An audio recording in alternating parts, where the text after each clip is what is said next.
I don't envy that one. Gotta get home from there. So you have the floor. And we're ready to go. Todd, you can hear us okay, of course? Yes, I can hear you.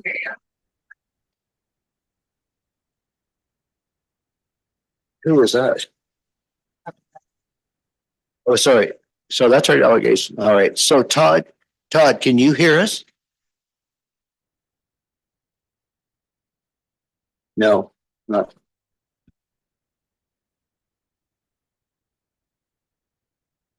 Yeah, we'll get to our delegation just in a second.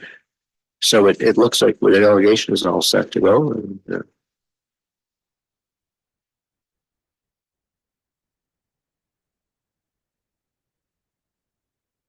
hello, Todd. Can you hear us now? Todd? Yes? So, okay, good. All right. So Todd is joining us remote. Councillor Todd. So we'll call our meeting to order and a reminder to council to disclose any pecuniary interest or general nature thereof. Hearing none, we will go to approval of the agenda. Rod and Smokey. Any questions, comments on the agenda? Call a vote. All in favor? Opposed? Motion carried. All right, we'll go to minutes of July 14th. Minutes for the July 14th meeting. I'm on. Todd? Any comments on the minutes? Call the vote. All in favor? Opposed? The motion's carried. Public meeting, no public meeting today. Delegation, we have Eastlink Sales and Managing Manager. And I'll just let you introduce yourself. It says here we have Amanda Urkowski. Yes. My name is Amanda Urkowski. I'm the Ontario Sales and Marketing Manager for Eastlink. I also have my colleague Joe Bechard on the call as well today. Joe's on the field tech side and being able to answer all those technical questions that you may have in regards to the Infrastructure Ontario project. We wanted to make sure that he was part of this as well today. Hey, you're on. Perfect. So I don't know if you guys are seeing a copy of the presentation that was sent over to you at this point. Do I need to share it? Okay. Yeah, that's good. Okay, I might be able to share it. Just give me a second here.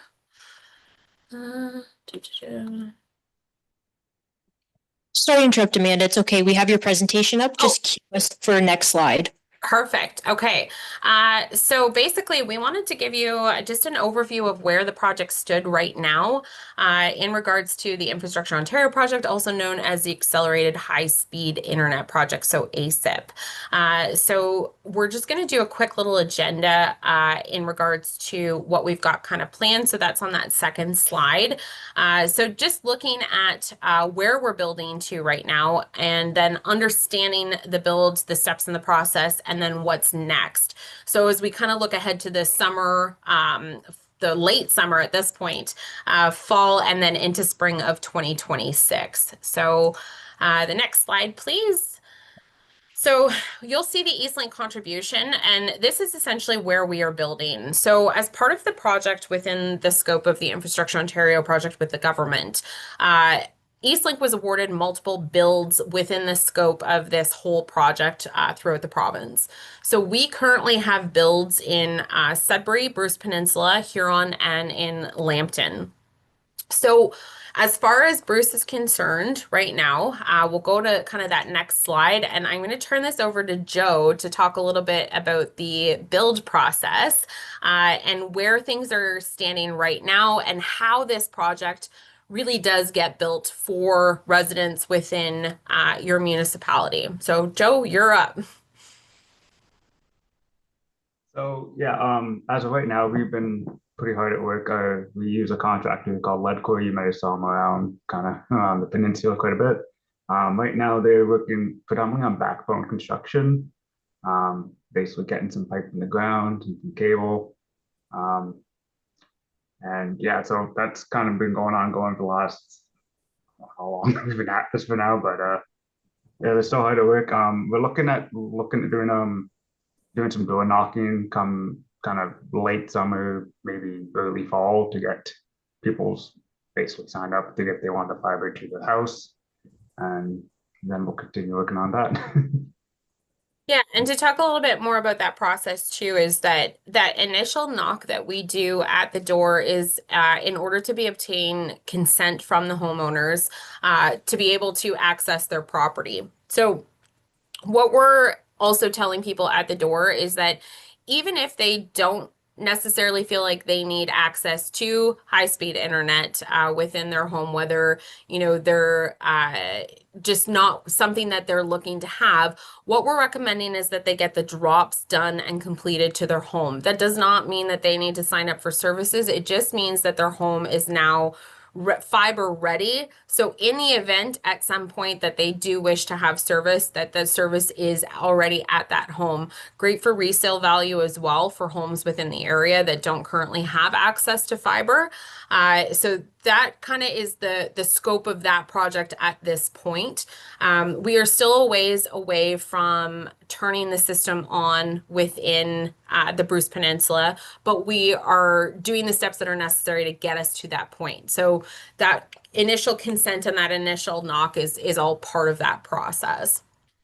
So if we go to the next slide, as far as what's next in this project, so it's a little bit of a timeline for you guys as far as where things stand right now. So summer 2025, fiber construction is continuing to happen in the area. We are looking for events to be a part of in the community that would allow homeowners to be able to come in, ask questions, and to sign consent forms so that we're kind of preloaded coming into the fall and spring of next year. So in the fall of 2025, we do see additional construction continuing to happen, additional community events, opportunities for us to answer questions, and then again, remain in contact with stakeholders like yourselves within the community that can kind of be that eyes and ears. So I'm sure you guys are getting asked those questions within the community because that's kind of the feedback that we've gotten from other municipalities, that people are coming forward with questions. So what we can do is we can also provide you with some additional information from the government website that was set up specifically for this project. The government has a great interactive map that people can go to, enter in their information, and they'll be able to see right from the address that they've entered who is the provider that is going to be doing the build in that area and what stages that the process is at this point. And then spring of 2026 is when we will start to see some services come online in your area. We'd like to participate in some summer festivals as well, provide some sponsorship dollars to the area also, and then continue to remain in contact with you as well so that you know where everything is landing within the project, because ultimately it does impact the residents of the municipality. So that's kind of what we've got for you today, just to give you kind of a high-level overview of where things are at. And if you have any questions, we're happy to take them.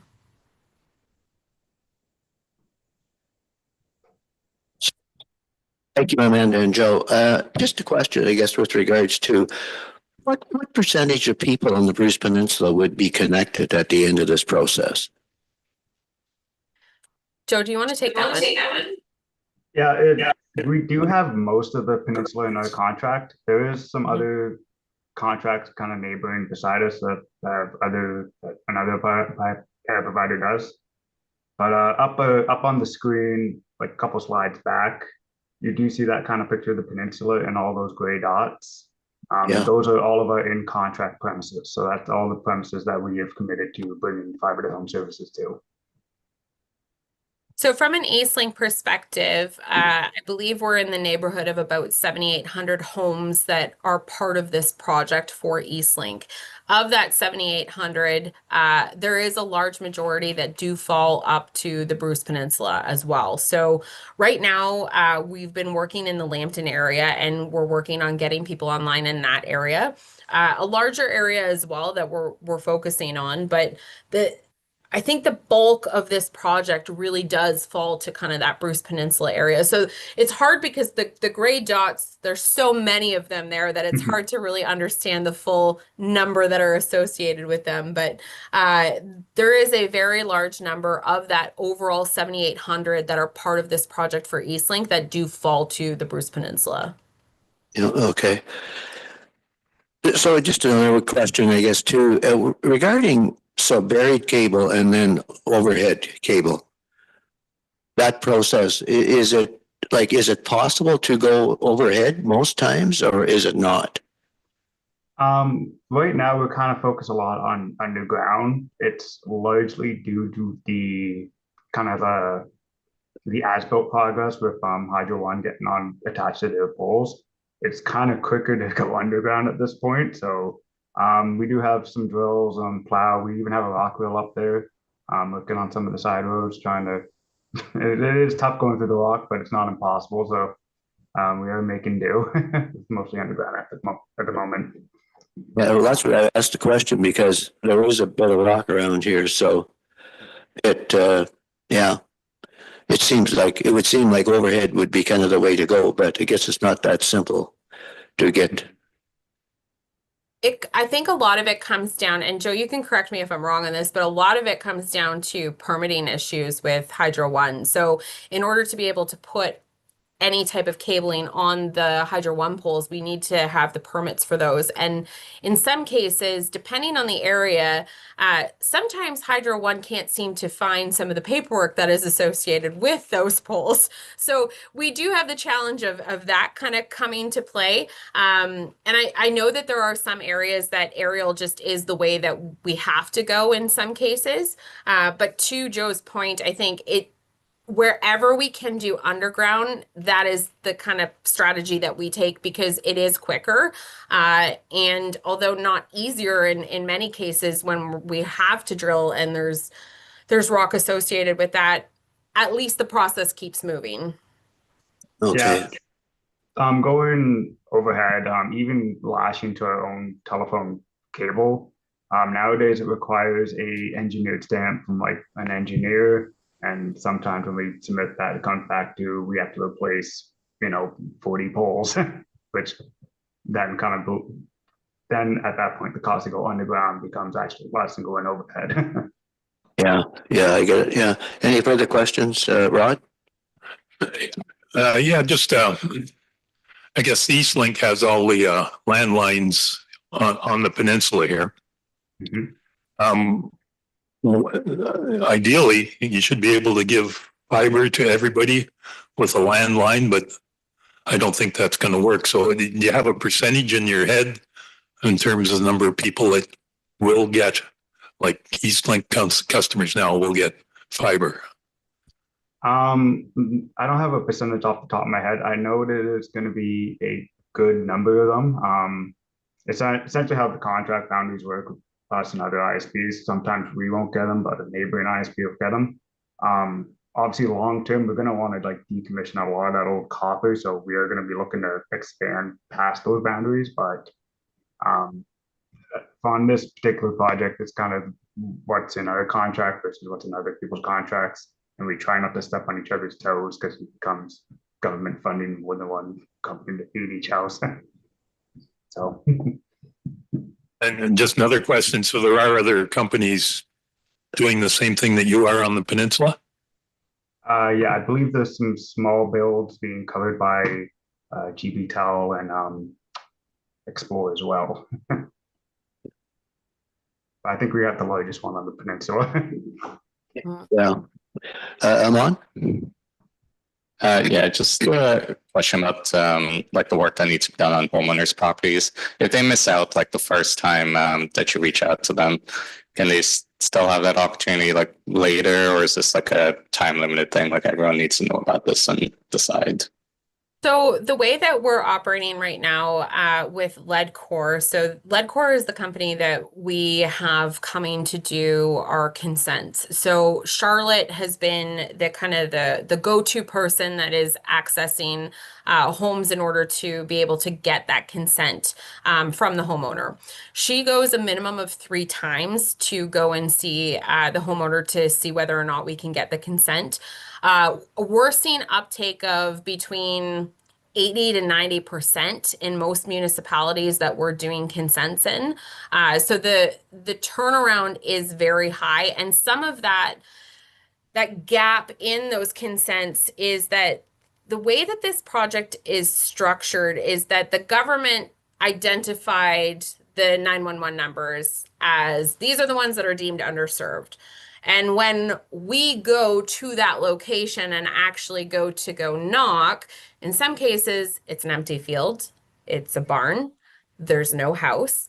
So we have to kind of weed through that information. So when I say 80 to 90%, it's almost 100% if you eliminate that portion of it that are empty fields that have a 911 number but do not have any build on it. So she's very diligent in making sure that the consents are signed, because within the scope of the project, the way that it works with the government contributing to the project is that at the end of this project, when the project is deemed finished and closed, if someone who then calls in and says, I now have decided that I would like to have high speed available at my location, the drop is no longer covered as part of this project.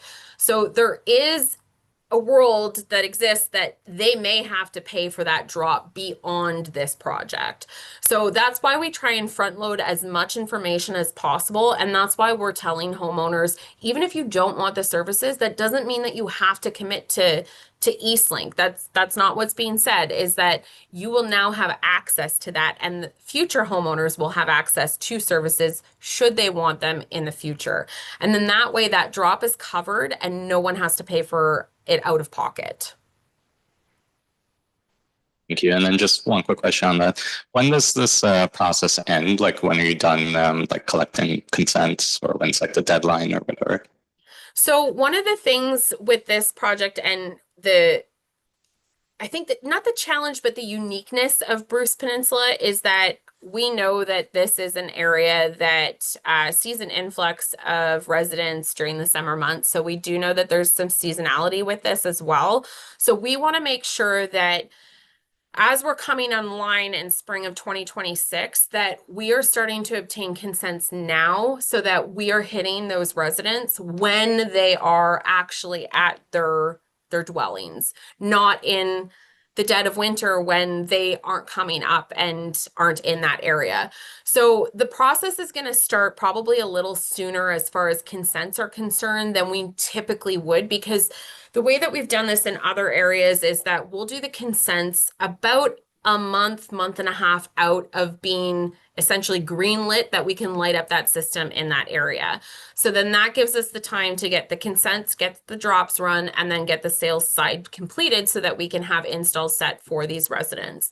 In this case, we're going to start doing consents probably about 6 months before we can greenlight the system in this area so that we have a higher percentage of consents obtained from the homeowners, because the information that's provided to us from the government is that address. We get the 911 address and that is it. There's no information on who owns the home. There's no contact information. We have to obtain all of that. So in order for us to have kind of the best success rate from our perspective, and then also from the residents' perspective and being able to get signed up, this is the best way to do it.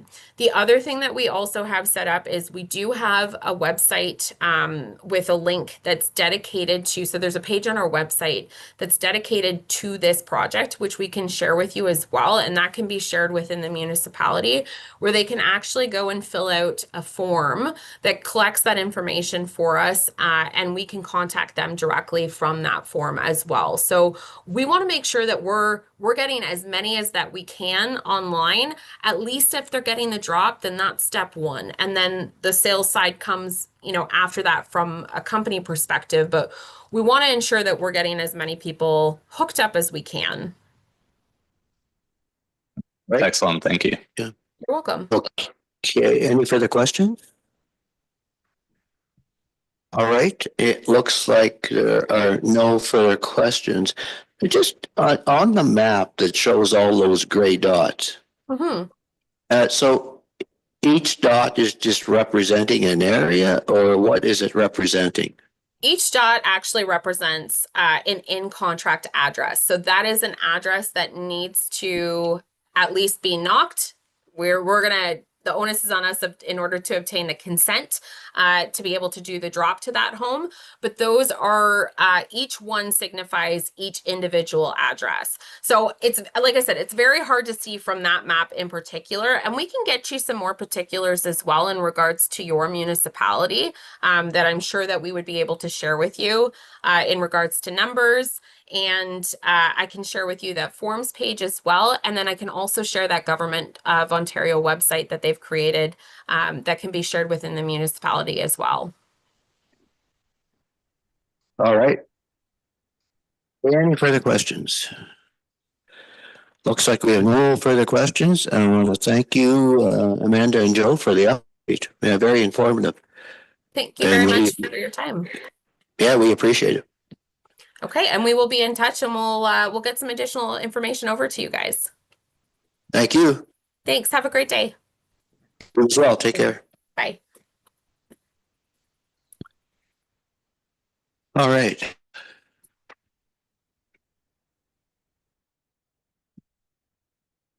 There are a lot of questions. People do have a lot of questions with regards to, are we getting high speed? Yeah.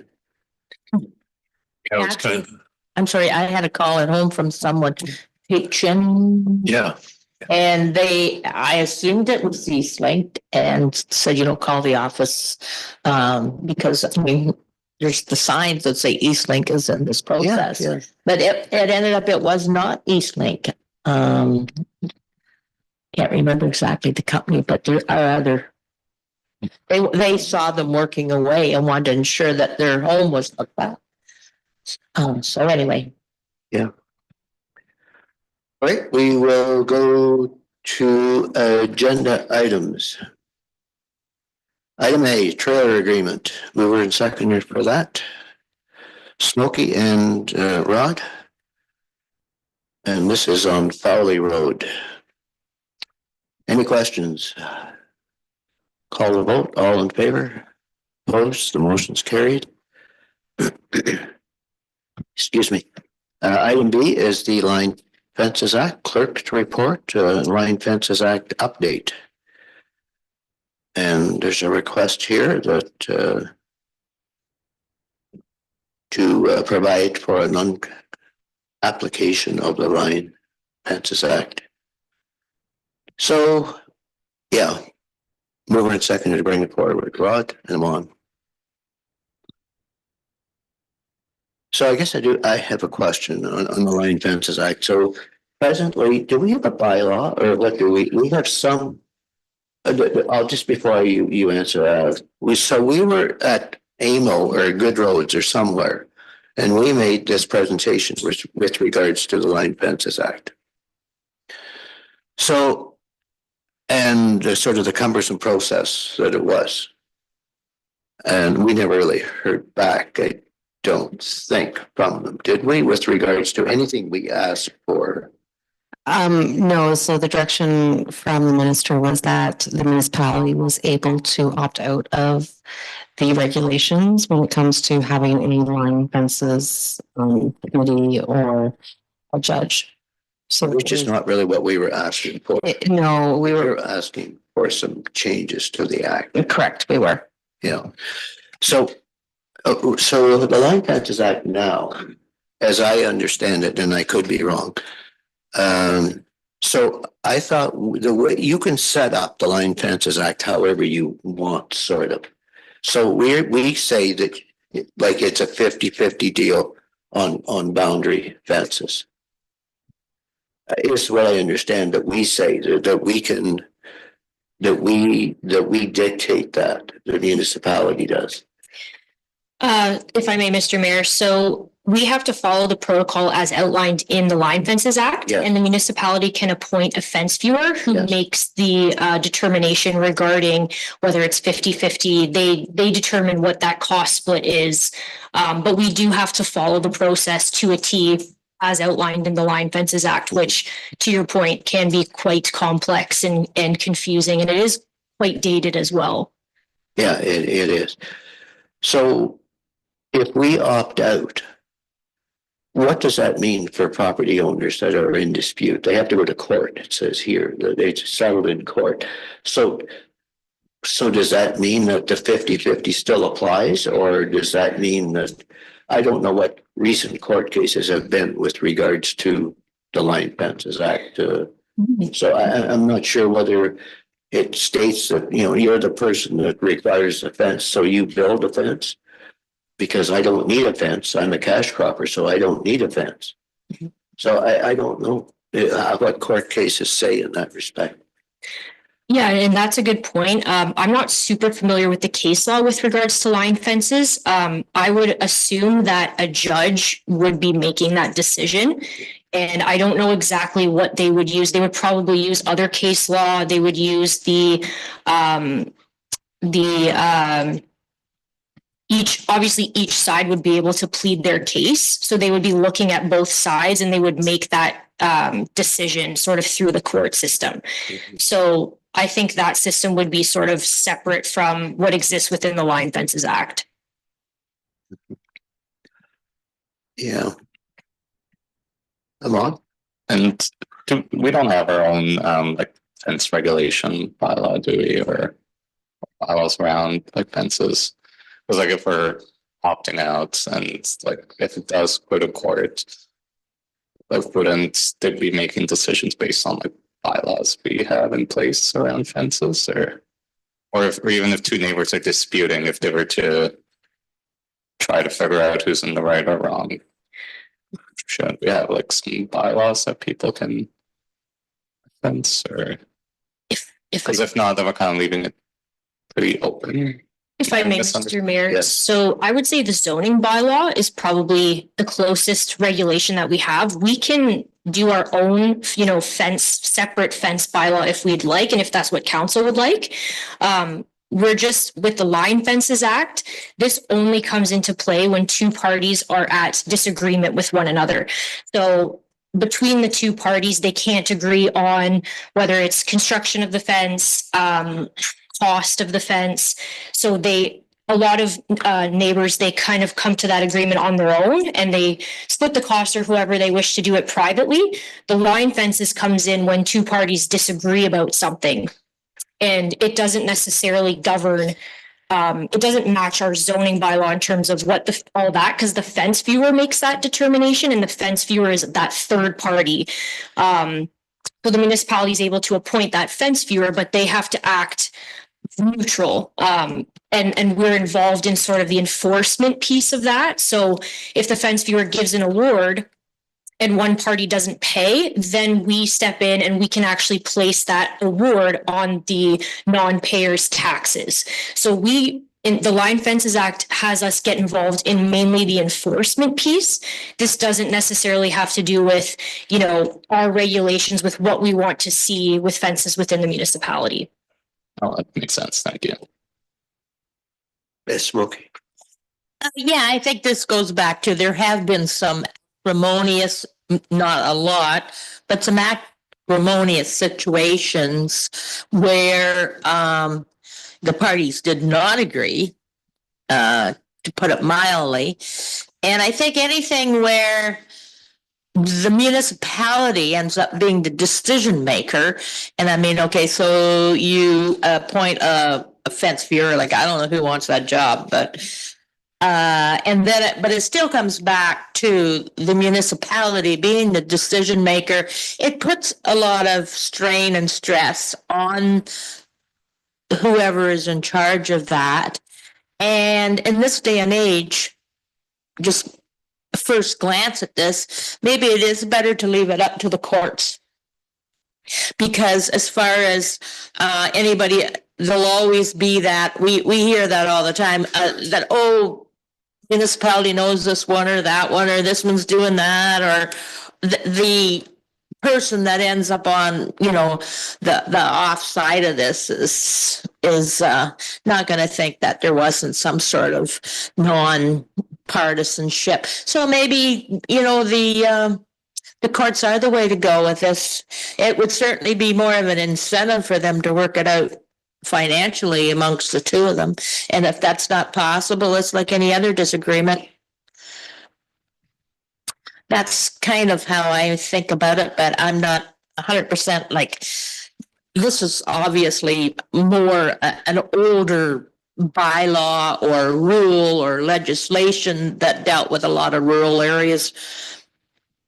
Now, the problem here is we're having people move in next to a farm, right? This is where it comes to. They move into a farm. Yeah.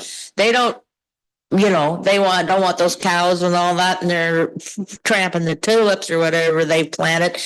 But you don't have the same types of people living beside each other, I guess. Yeah, I don't know. I'm a little. Yeah, because we're sort of getting away from the agricultural fence right now. We're residential fencing because people have big properties. But you're right. There's. Yeah, I tend to agree with Smokey that the place probably is the courts. Yeah, we'd be better off out of it. Mm-hmm. I would, yeah.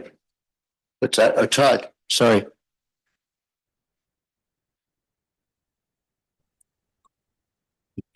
I think as long as we have farmers and line fences, that we need to stick with the Line Fences Act. I think to rely on the courts is not responding and representing our farmers. A line fence, it's not like it's rocket science. It's somewhat easy to figure out what has to be replaced. And some of these line fences, we're talking about a lot of money. If you have 100 meters of line fence that your neighbor is supposed to replace, it could be over $10,000 to replace. And I don't think, like, when a line fence has to be replaced, it needs to be replaced. You can't rely on it going to the courts and how long that would take to settle it, and the farmer not having no idea whether or not they're going to get any money. I think until we have something viable to replace it, I think we need to keep it, and we need to maintain it. That's just my opinion. I tend to agree with you, Todd, until I need to have a little more information on how the court system works. And, you know, personally, I would like a deferral on this until I get more information, because I would like to understand how the court, there's got to be cases, I guess, Alex, that maybe would, on the surface, I mean, it looks like it's a good thing just to walk away, but I would need to know a little bit more how the court system works. And Todd is right. I mean, basically it's farmers. I mean, it's farmers, and even farmer and farmer, they don't agree sometimes. Well, like I raised on a small farm, I tend to agree. Like, I mean, as far as supporting farmers and everything else, but if you look at the other side of the coin, you've got property next to a farm. His fences are getting old. They're not keeping his cattle in. He's not paying in. Like, if you were the person that just had built next door in a house, and you don't need a fence. No. Like, no. So the way things are working now, where we're having residential and farm areas so combined. Yeah, there is another side to the coin, but I understand where Todd's coming from as well. But the other landowners likely gonna think this guy is a farmer. He's the one with the cows. He's responsible for his fences, but there is two sides to it. I agree. Yeah. I wonder, is it possible, Alex, to get a little more information on that, or? Yes, I think council, from what I'm hearing, council's a little bit divided on this, so if you'd like to defer it and I can bring back a different. Yeah, sorry. That's okay. I can bring back another report with maybe more information on sort of the case law piece and what that process would maybe look like. Yeah. I don't know how much case law is out there because even the use of the Line Fences Act, I don't think is very common. No. I can try, or if council just wants to sort of vote against this motion because we're just not ready to make that decision, that's okay too. I don't know if I have to see it. We're a little divided, but maybe there's a majority that wants to pass it. So, Yeah, no, I'm sort of ambivalent, not ambivalent, but Todd does bring up a couple of good points there. And that's sort of making me think, oh, well, maybe we should give it a bit more. I just want to make sure that our farmers are aware of this and really what the implications are. That's basic. Yeah. So could we just ask for deferral or the mover and seconder for deferral? Which is Todd and Rod and Amon. So would you agree to deferral on Amon? I guess I can agree to a deferral, but I'm just not sure how much time or resources we want to spend on this, given that, as mentioned in the report, the Line Fences Act has been used just like once in the last several years. It's not commonly used. I'm not really sure how big of an issue, unless I'm misunderstanding or missing something. I'm not sure. I think it's, as I said, I think it's just to give our rural area, agricultural area, the support, or at least the information. At least we got information with regards to the other option. No, fair enough. All right, so deferral then. All right, so the vote on that then, deferral. All in favor? Motion carried. And Alex, our clerk, is going to bring back, just if she can, find information. Yeah.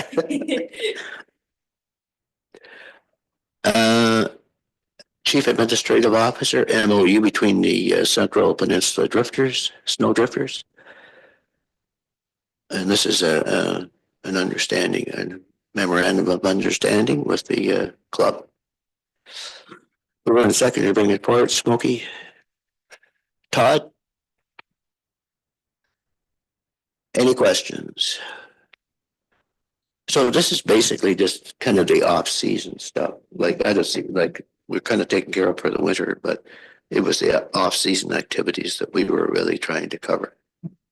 Yeah, it was just an agreement, so it's nicely written down. We've had some handshake deals, most notably, but given the time of year, it's a busy year for Snowdrifters also, so we wanted to kind of have it in a 10-year form here. All right. So any questions? Any further questions? Call the vote. All in favor? Opposed? The motion's carried. Item D is accounts, and it is June 2025 accounts payable voucher. Mover and seconder for that. Rod, come on.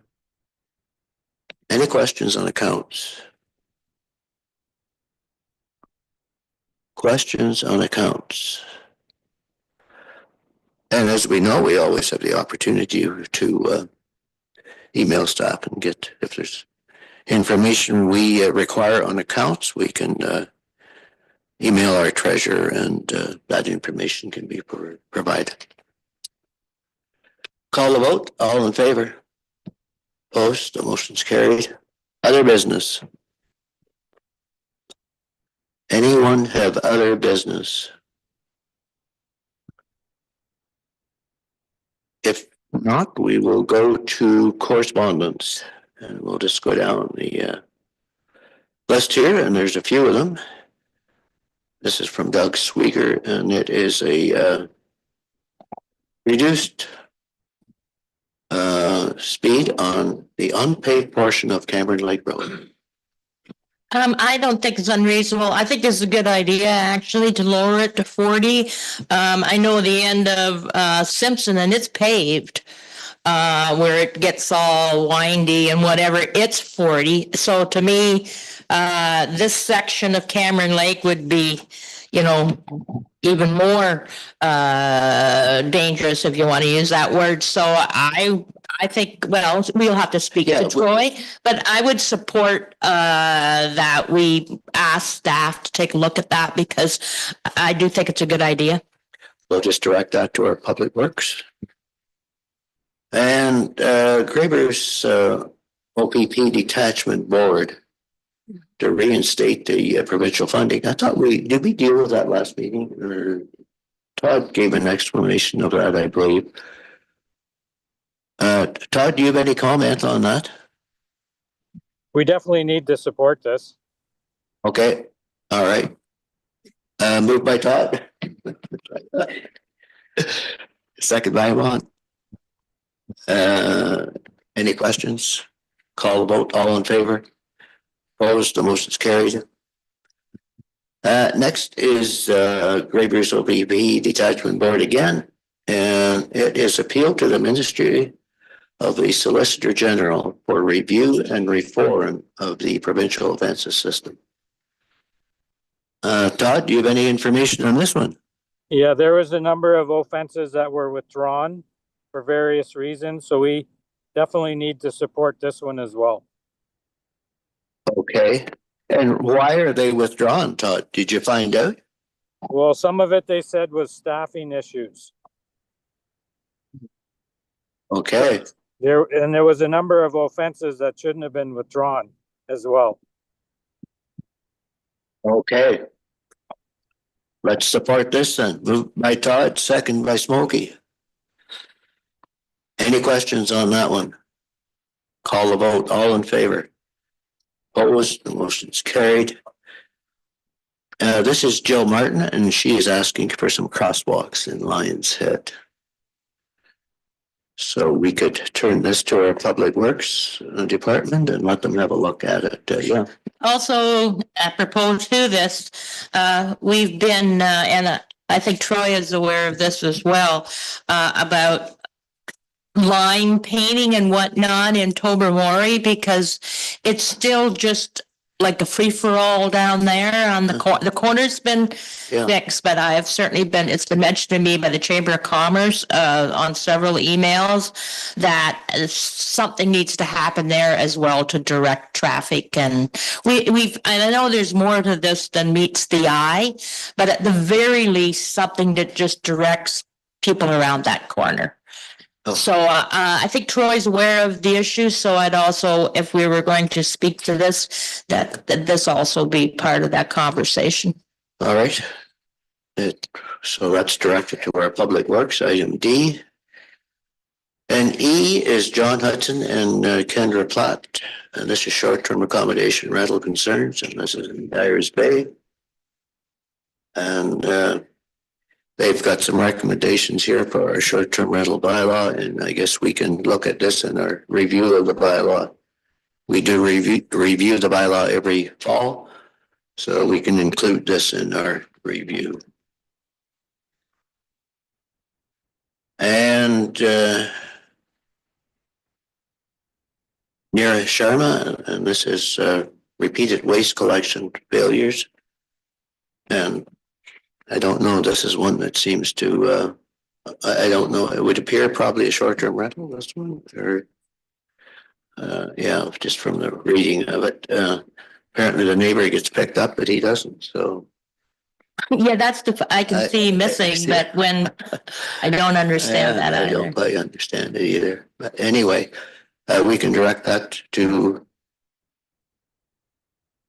As Waste Management does have our contract, we could probably direct it to Waste Management. And I think they have, I guess, directed it to them, but we will just reinforce that, I guess, with Waste Management. So that's good.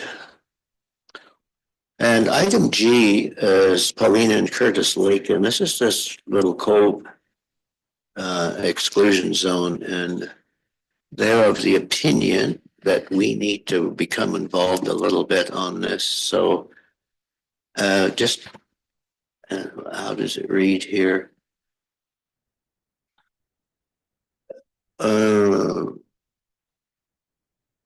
Outlines the process. We would like further investigate it.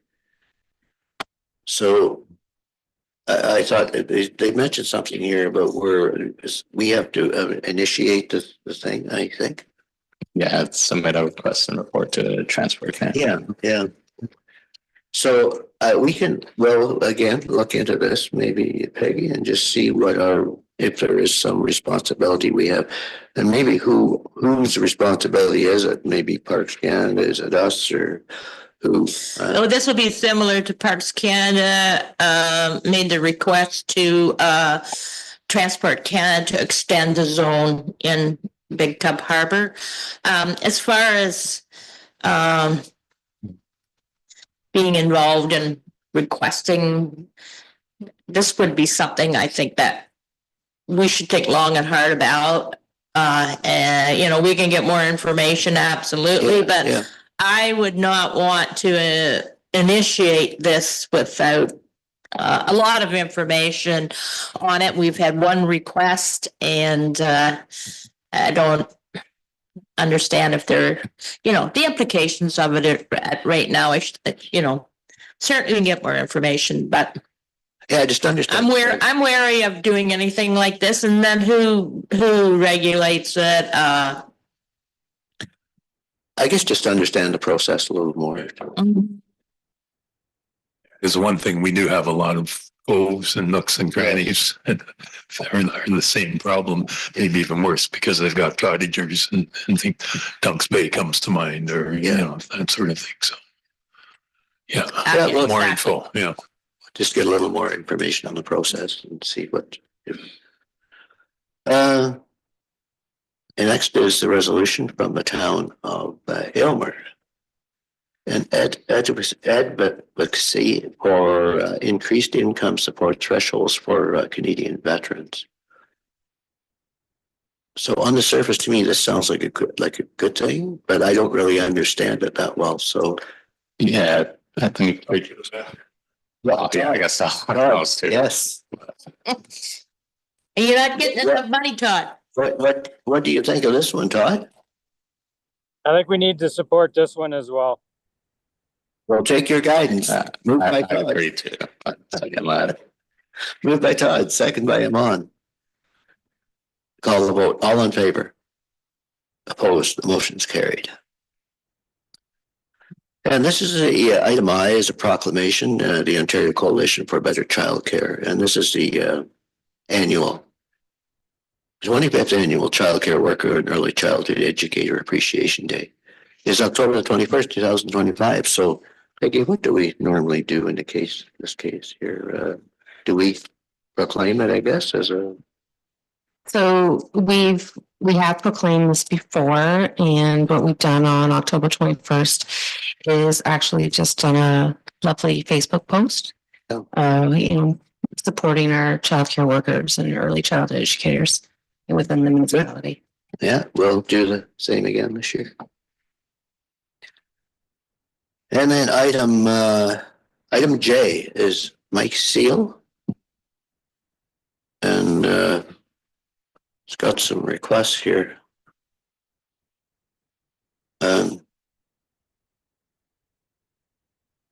Peggy, what's your thought on this?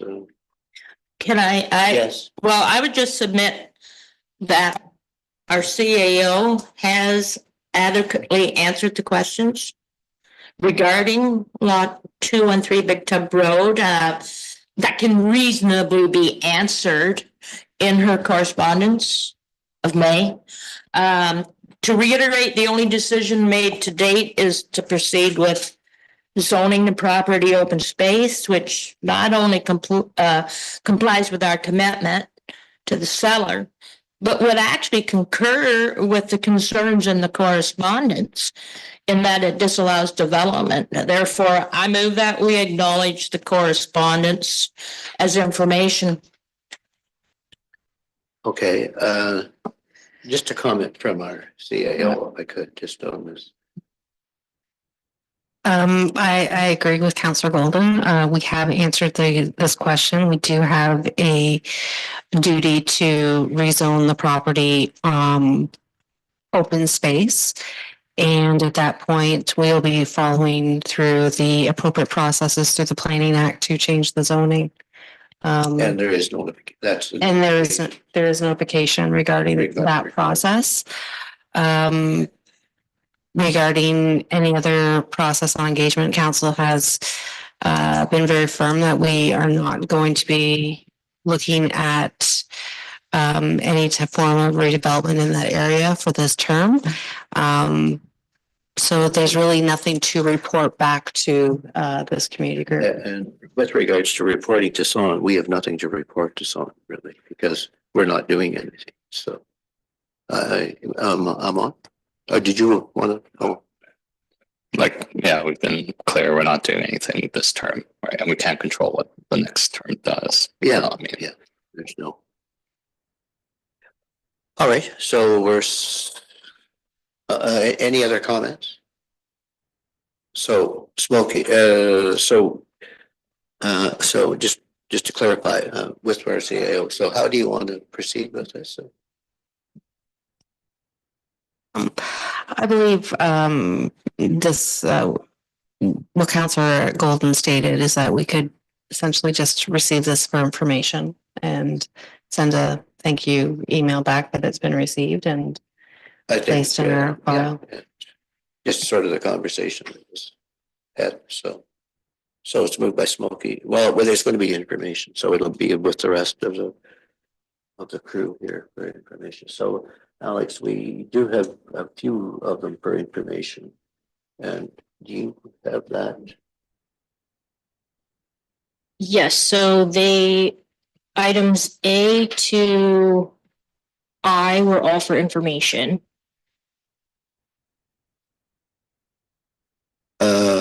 Just a sec here.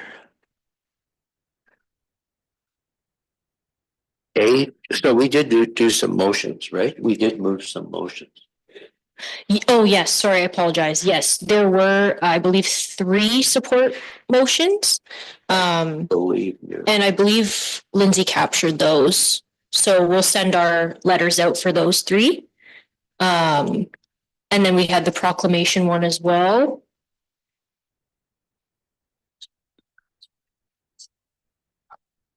I believe splash pad. Thank you.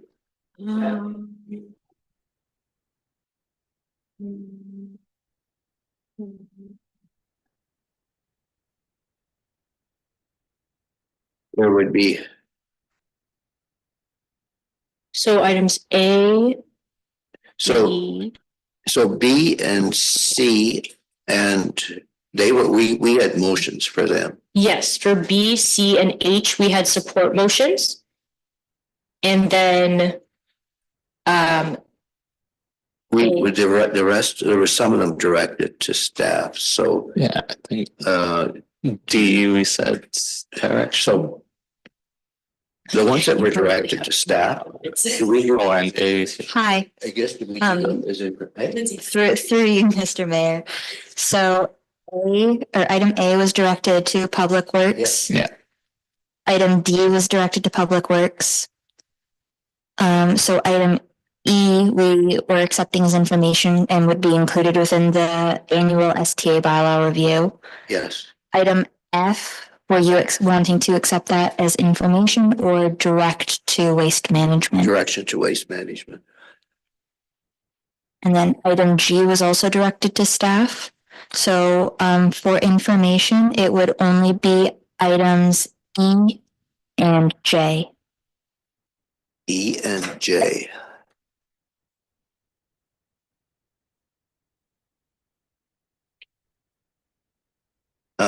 E and J. Okay.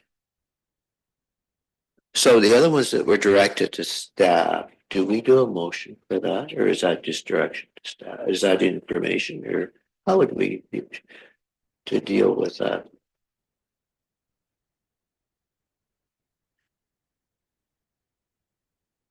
We could, I think I would prefer a motion if you're wanting staff to do. I think for our purposes today, though, because we've already gone through the list, we can just leave it. We'll note it in the minutes. yeah, okay, That's totally fine. all right. So we did have motions, so I'm sorry, it was B, C, and H.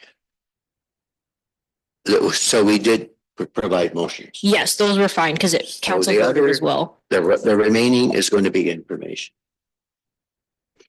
Okay. So mover and seconder for that one, Rodman and Amon. Any further questions? Call a vote. All in favor? Opposed, the motion's carried, and those are information and correspondence.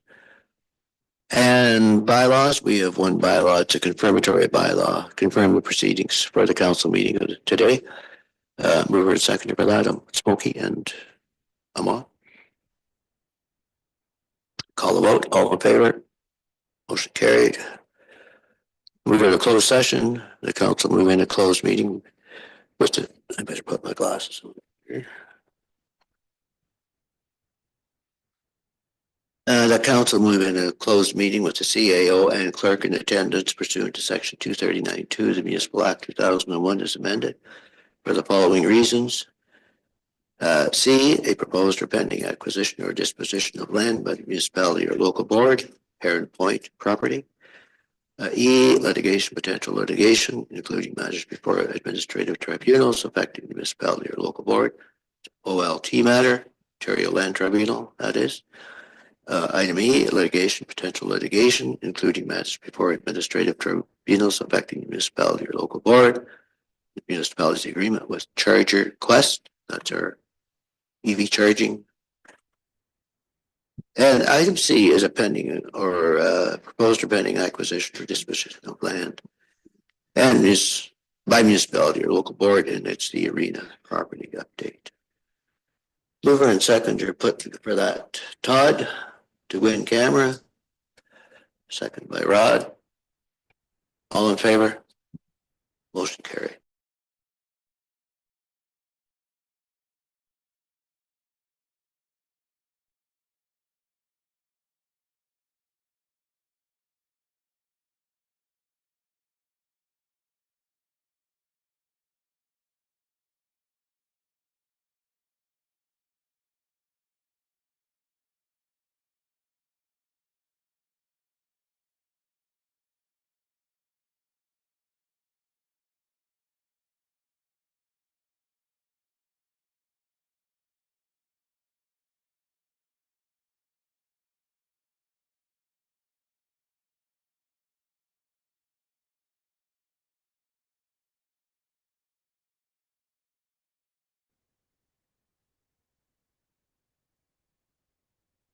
So they might do a little thing to everybody and say,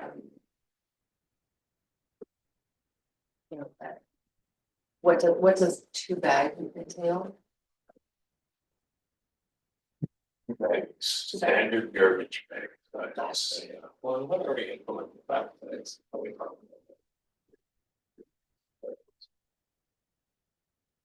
I'm sorry. I'm sorry, what did he say? When are we gonna implement bag tax? Oh, I thought we talked about it last time we talked. we're probably one of the few municipalities that doesn't have it. Exactly. So I think there's some changes happening with the collection. That you're only gonna be allowed a container. And the container is going to be something that waste management provides. So for garbage. Yeah, so you have a container, Oh, that they come in.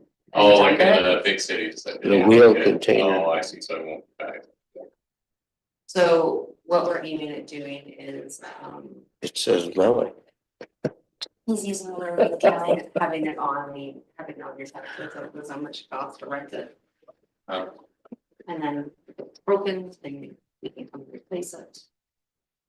we're also gonna have them here instead of. They do know they're gonna be heavy duty. We got the big bears. Yeah, well, that's what we told them. We're a little nervous about it. Yeah, exactly. I'm not sure that'd be better than putting them on barracks. I know, we're a little nervous about it. We're gonna see how Yeah. the first year goes, so. They kind of been there a couple years ago, they had a freezer they used, a bear jacket and dragged it to the middle of the road, We're all set? Yeah.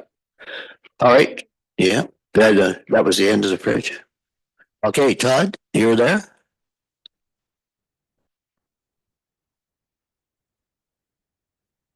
Hi, Todd? Hello? I can hear you. Yes. Okay, good. All right, so a motion to go out of in camera, Todd, and I'm on. All in favor? Motion carried. So we are in open session. And reporting from closed. Council met in closed session with the CAO and clerk in attendance to discuss matters relating to a proposed or pending acquisition or disposition of land by the municipality or local board, and specifically related to the Heron Point property and an arena update. And litigation or potential litigation, including matters before administrative tribunals affecting the municipality or local board, specifically related to the OLT matter and the municipality's agreement with charge request. Council approved the closed session minutes from May 12, 2025, and direction was given to the CAO. So that concluded our discussions in camera. And that brings us to adjournment. Amon and Rod, all in favor? Motion carried. Back to the beach, Todd. It's a good neighbor.